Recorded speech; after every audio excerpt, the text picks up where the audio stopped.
Well, looks like nobody can hear me, so that should be fixed now. Sorry about that. Let's start that all over again. So as I was saying, um, we've welcome to our very second Monero Fireside Chat.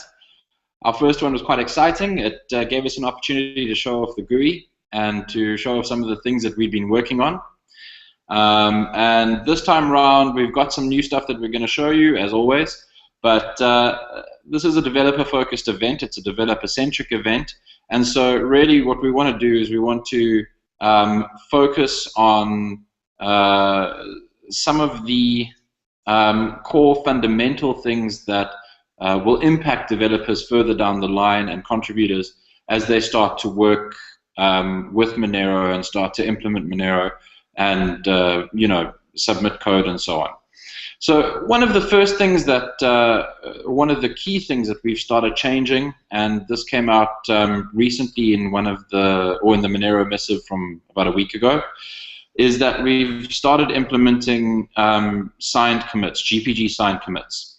And the importance of this is that further down the line, if somebody wants to step back and say, from a particular point, from this point really onwards, has the code that is being submitted to the GitHub repository actually been submitted by the developers that claim they submit the code?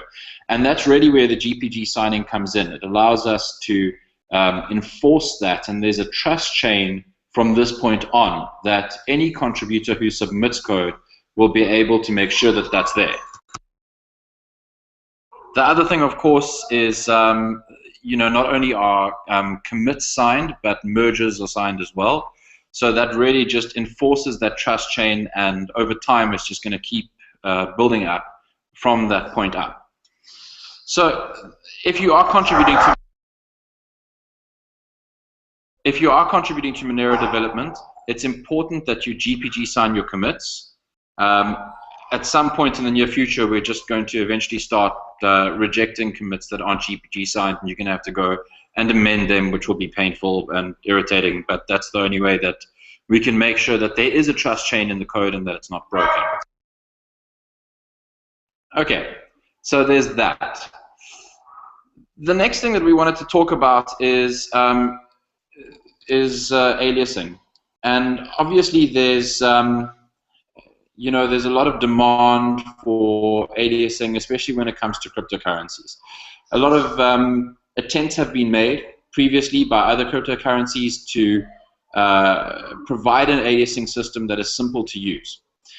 And a little while ago, we sat back and, we recognize that there's a demand for aliasing, and we want to provide that. And we sat back and we discussed how we could do it, and we thought about how we could provide an aliasing system.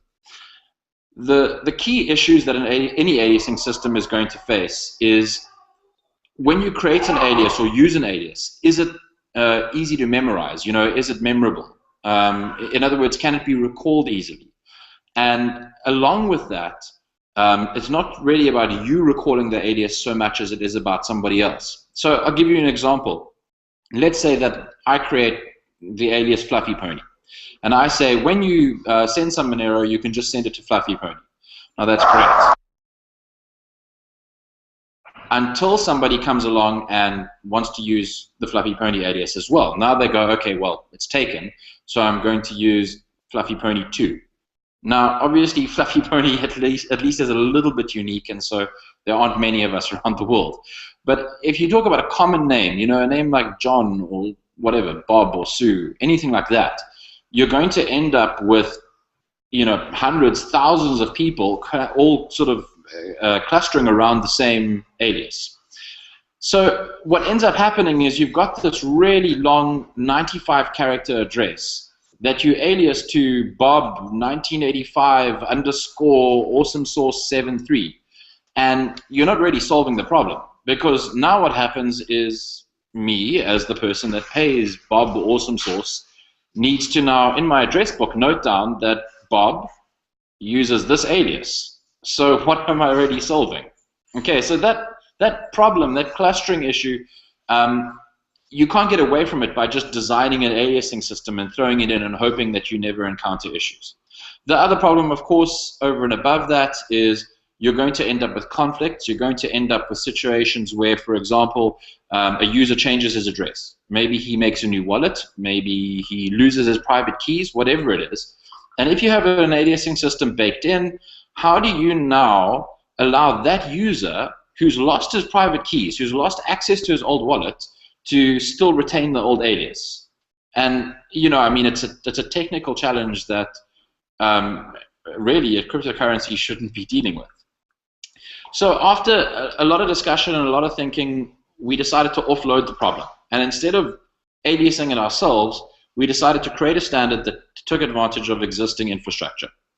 So that standard's called OpenAlias, and I want to show you a little bit about OpenAlias today.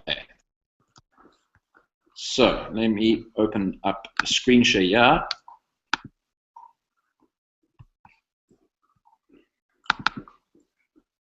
Okay.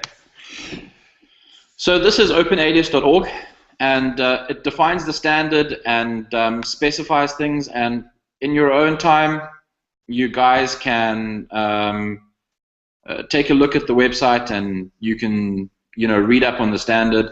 You can see a little bit about how it works, but basically at its core, it's a TXT record on a domain name. It's as simple as that. The advantage is that firstly, we take advantage of existing infrastructure.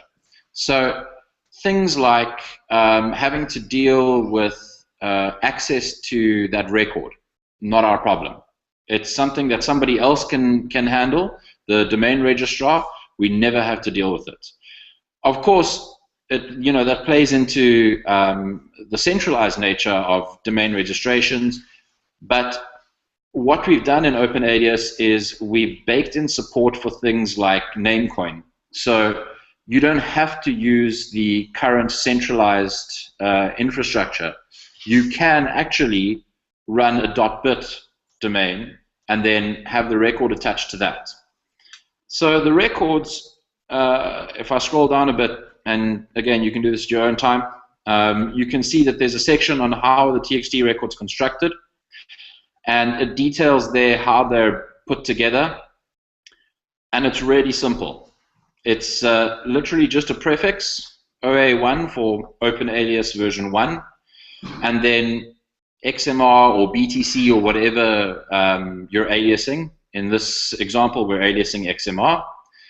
And then the only thing it enforces, the only key value pair you need to have is recipient address. There are other key value pairs that you can have. So in this extend section, you'll see that there are some other key value pairs that are standard, and you can define your own key value pairs as well, and that's entirely up to you and your use case. So as a standard, it's mostly useless unless it's actually put, or unless it's actually used. So what I wanted to do is give you guys a little demo of it actually in use. So let me share this other window.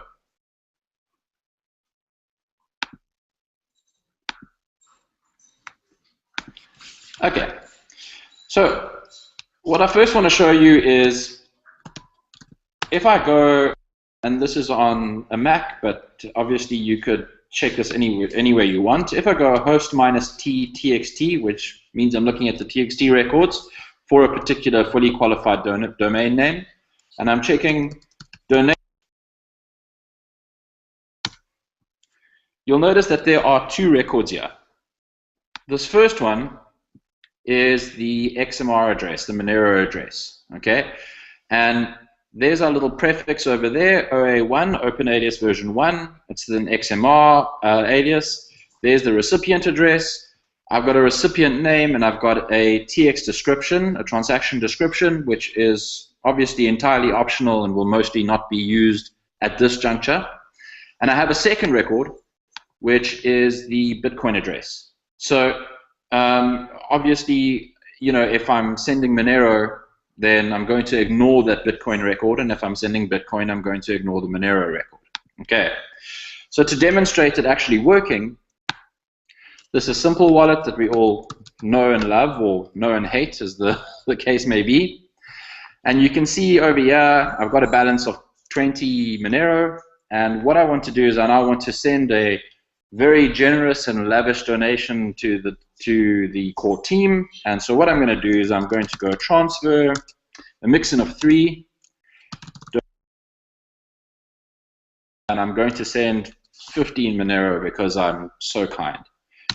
And you'll notice it goes and checks the TXT record, it sucks the Monero address out, it complains because DNSSEC validation didn't happen. But it still gives me the option to continue, because not every top-level domain can actually do DNSSEC. And like with Monero.cc, we just, even if it does support it, we may not have bothered to put it in place. So as a user, this might be something that's a little bit risky, but I've paid this person before. I can see that the address is something that's familiar to me. Maybe I can go and check in the email to make sure the address is correct. Whatever the case is, no problem. I'm happy with that address. I hit Y, off it goes. Okay.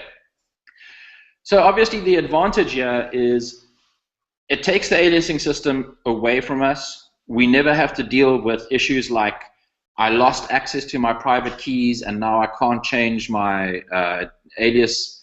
It's something that somebody else can deal with. We don't have to deal with I forgot how to log into the system. We don't have to deal with any of that. In fact, we don't even need to deal with stuff like Microsoft coming along and saying, oh, they want an alias of themselves, if that ever happens. But they can go and say, well, we already have our domain. We've secured our domain. It's protected. We make sure that nobody can transfer the domain away. And now we can create an alias on there that allows people to make payments. And that's set in stone, and it's there, and it's easy to use. Okay. So that's OpenAlias. And what I'd like to do now is hand over to Tom, who's going to tell you a little bit about the bits and pieces behind this, the decisions we made in terms of what libraries to use, how it's implemented, and so on. So Tom, all yours. Okay, so first of all, somebody yell at me if my audio is not working. I'm not the biggest fan of Google Hangouts. So the gist of what I was going for here, I was given the design requirements. We want these, suck the address out of a text record as well as some other fields.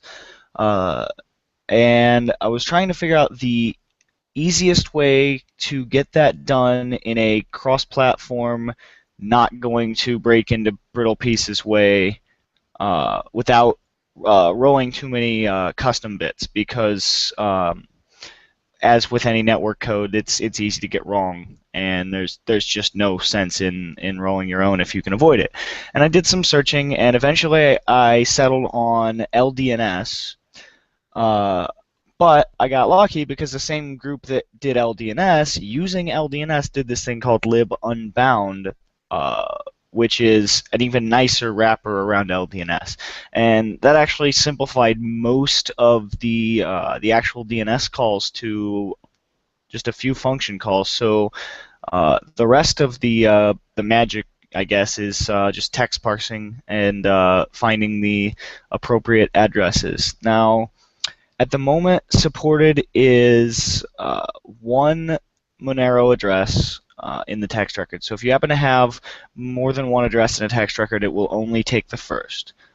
Also, if you have more than one text record, it should silently, well, it'll either silently fail. I'm trying to remember how I made that. It'll either silently fail or it'll yell at you. But either way, it will fail because both text records, or all in the case of more than two, will have or could have addresses. Now, in the future, of course, this will pull all of the addresses across all text records and prompt the user for a choice, but that's not quite there yet. So in the event that there is more than one, it was decided that the best way to go is to just fail, as opposed to choosing one at random, as it were. Past that, DNSSEC is in place as far as the using the lookup side. So the simple wallet code and all that uses the lookup already knows to look, hey, how did DNSSEC go? If it went well, print this. If it didn't, print this. Tell the user. But the actual check the DNSSEC validation is not quite in place yet. But with libunbound, that should also fall right into place rather easily. I think that about covers it. So with that, I'm going to pass back to Rick over here. Cool. So that's aliasing. There's obviously still a bit of work that we need to do on the implementation side, and we're quite excited to extend its application beyond just Monero. In line with that, we're in the process of writing an Electrum plugin for Bitcoin users to be able to use OpenAlias through Electrum. And there's an open call and an open invitation to developers that want to write pseudocode, libraries, implementations, whatever, for OpenAlias so that we can really get it out there and get it useful. So that's OpenAlias. Now, the next thing we want to talk about is we wanted to sort of just touch base a little bit on some of the things that we've had or that we've been doing, especially on blockchainDB and also on the per kilobyte fees. So with the per kilobyte fees, we're at a point where they're pretty much done. They just need to be rolled out for testing. And to that end, as you guys know, or you should know, or you may know, we rolled out a testnet very recently. It's about a week and a little bit old. And that's going to be the proving ground for per kilobyte fees. So over the course of the next couple of weeks, at the most, we're going to test per kilobyte fees. We're going to make sure stuff doesn't fall apart. It may fall apart. It may need some reworking. But the idea is that hopefully within the next few weeks, if that passes testing on testnet and doesn't collapse, that we'll be able to bring that to fruition. If you want to take a look at the code, it is on Zach's repo, Mike Zackles on GitHub, and you can see his commits there and play around with them and take a look at the code. We should have it ready for testing, hopefully within the next few days. Coupled with that, we're trying to make sure that MinGW works as well, so that we can dump Visual Studio, because Visual Studio is more than painful to use. With regards to blockchainDB, Tom's going to tell you just a little bit more about what our next steps are, and sort of where we want to go with that. But things are progressing as well. Tom, I'm going to hand back to you, and you can just tell us what the next steps are with blockchainDB. Okay, well, real quick before I do that, we have a question about OpenAlias, so I figure before we completely transition away from that, I'll cover it since it should be quick. Somebody asks, how can you make sure that only one person can use a specific alias? So that is actually slightly dependent on the I guess it kind of depends on what domain name server you're pinging for your DNS query, right? So currently it's set to use the operating system in the case of Linux and such /etc/ resolve.config or whatever, and then Windows, wherever that's set up for your DNS resolver.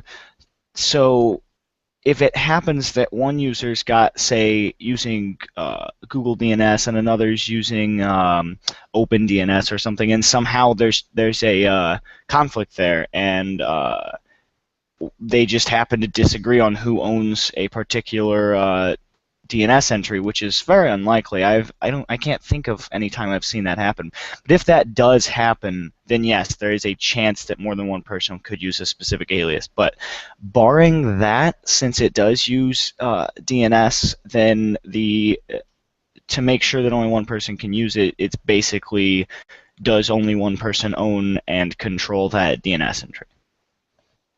I think that about covers that. So. To add to that, obviously verification is very important and validation is very important with OpenAlias. So two things, and again, I mean, this is something that we'll discuss in more detail as we start to bring this stuff in to Monero, and as we can actually show how it, demonstrate how it works in the client. But two ways that you verify and validate is, the first is DNSSEC, and DNSSEC allows you to validate for domains it's supported, which is all of the new ones and the vast majority of the CCTLDs and that sort of thing. DNSSEC allows you to verify that a domain record is correct, that it's supposed to exist, and that it hasn't been tampered with. So DNSSEC also has a trust chain, and libunbound allows us to follow that trust chain and make sure that if we are checking, I don't know, let's say fluffypony.monero.cc, that record is supposed to exist and that the data for it is correct. The second thing that you use to, not so much to verify, but to ensure that you're speaking to servers that are, to DNS servers that are a little bit trusted, is something called DNS crypt. Now, DNS crypt is something that OpenDNS have put together, and the reason that we looked at DNS crypt in the first place was as a methodology is because we don't want to leak lookups that users are doing. So typical case in point is I'm sending a payment to dodgy supplier.whatever.org, and now my ISP knows the DNS lookup that I've done, because obviously I hit my ISP's DNS server. Now, then there's no real way around that. I mean, even if I run my own instance of bind, I'm going to have to, there's no way that I can do that query without breaking out of my internal network. So DNS crypt is an SSL-based methodology to go and perform DNS queries. And at the moment, there are a couple of servers around the world, DNS servers around the world, only a handful, that support the minimum requirements that we have for them to be OpenAlias DNS servers. The first is it has to support DNSSEC. The second is it's not allowed to log. Obviously, there's very little that we can do in terms of verifying that they don't log, but they are typically, if they claim they don't log, they don't. The third thing is they have to run DNS crypt on port 443 so that queries go through and they look like normal HTTPS traffic. The fourth thing is they have to support Namecoin, so that if you want to use a .bit domain, you want to have a TXT record on a .bit domain so nobody can touch it, and you want to make that query over DNS crypt so that your ISP doesn't know that you're doing the lookup, then you can do that. In order to simplify it for developers, instead of them having to go and find these DNS servers, and we're going to be setting up additional DNS servers of our own, we actually have a set of A records on resolvers.openalias.org and resolvers.openalias.ch and resolvers.openalias.li and resolvers.openalias.ac. And basically, as a developer, what you can do within your client is go, okay, I need to go and perform a DNS lookup. So I'm going to hit one of the resolver domains. I'm going to pick an A record. I'm going to use DNS crypt to connect on port 443 to that to one of those random A records, and I'm going to perform the DNS lookup. And obviously, from our perspective, it's if we hear that a DNS server is bad, we can pull it out, and it's no longer part of that record. So performing that A record lookup regularly, on every request or once a day or whatever it is quite critical. And that really ensures that there's no leaking of alias lookups, and it also makes sure that DNSSEC validation can still happen, but it happens securely over port 443. Okay. I'm going to hand back to Tom now, so he can talk a little bit about blockchain. Over to you. Okay, so as far as since last time we did this, progress that has been made with blockchain.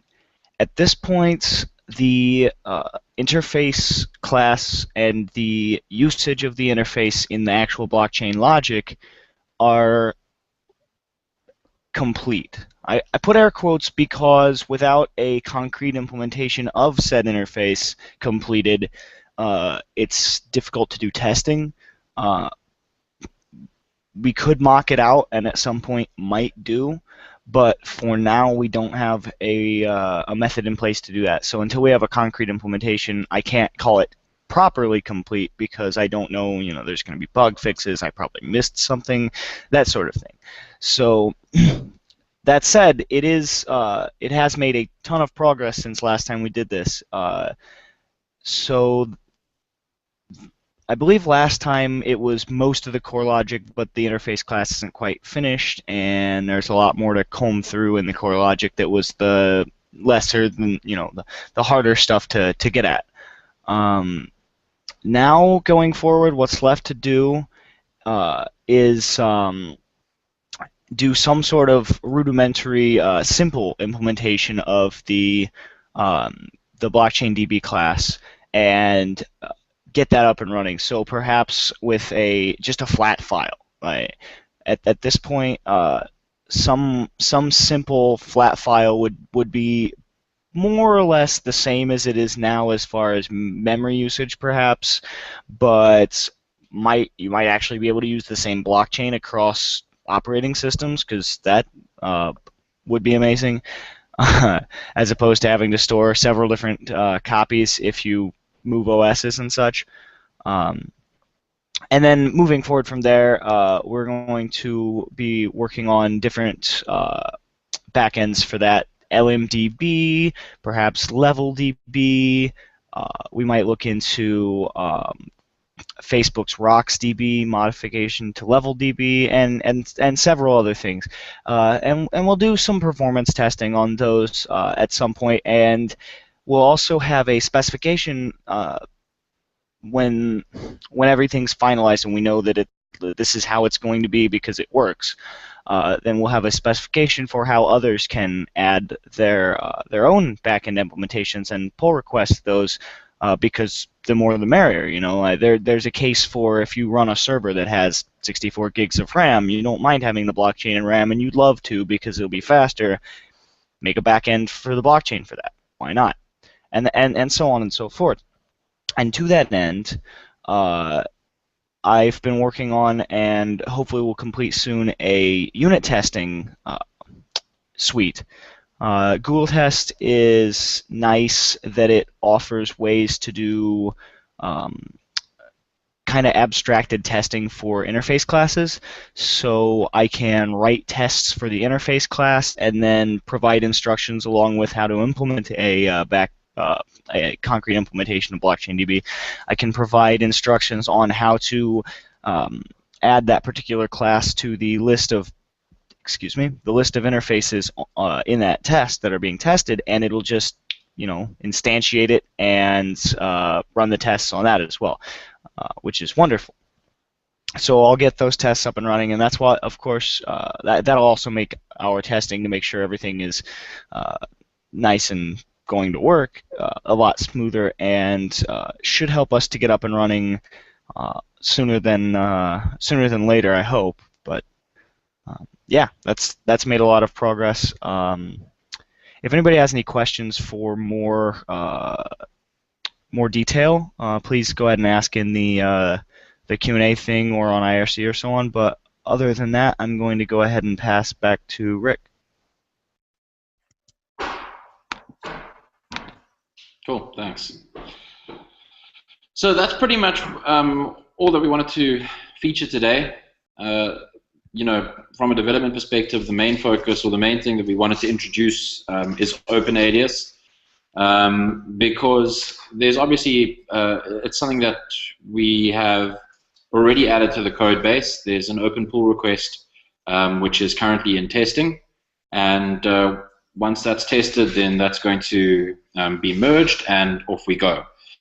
And then we also wanted to update everyone on some of the other things that are in progress.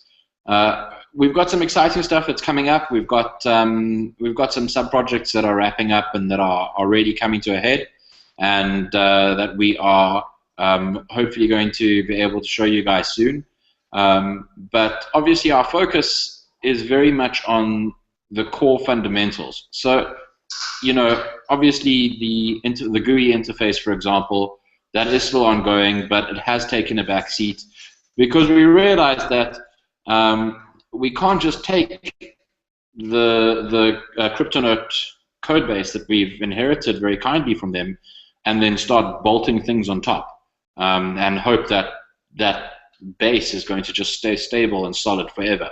We need to make sure that the parts of the code base that are potentially weak are refactored and are well understood and are well documented, because right now, even though we've been working on it for 6 months or for several months really, there's still a large portion of the code base that remains completely undocumented and zero code comments. So that's something as well that we are pecking away at and doing this incremental refactoring and this incremental documenting over time as we continue to bolt things on top. So we're glad that you guys could join us today. We appreciate it. We're going to be pushing ahead with things like Monero Research Lab, where we're doing a lot of interesting stuff academically, and we're pushing out research bulletins, and hopefully soon we're going to do some other interesting papers that are more specific and more geared towards, or not more specific, but that are more research papers and white papers than just research bulletins. And so you can look forward to that as well. And that's about it. And thank you very much for joining us. That's it from me.